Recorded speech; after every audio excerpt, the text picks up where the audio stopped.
Embora variados setores da sociedade brasileira estivessem unidos em oposição ao imperador, a abdicação de Dom Pedro I acabou pegando todos de surpresa. Tanto que à época o parlamento encontrava-se em recesso, sendo necessário a convocação imediata dos poucos deputados e senadores que estavam no Rio de Janeiro, para que se fizesse cumprir a Constituição. De acordo com seu artigo 122, enquanto o sucessor ao trono imperial fosse de menor, era necessário eleger uma regência composta por 3 membros, na qual o mais velho deles seria o presidente. E por decorrência da ausência de boa parte dos parlamentares, ficou determinada a escolha de uma regência que fosse provisória.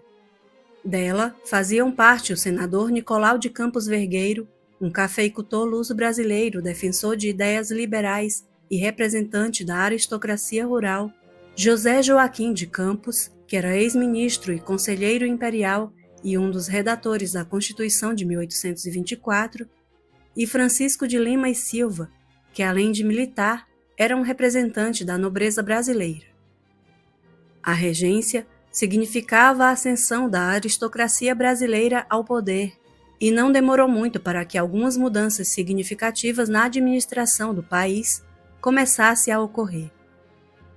Os ministros demitidos por Dom Pedro I antes de sua abdicação foram reintegrados ao cargo, bem como foram anistiados os presos políticos. Os regentes fizeram ainda a apresentação do futuro imperador, que acenou com um lenço branco à população reunida no paço da cidade.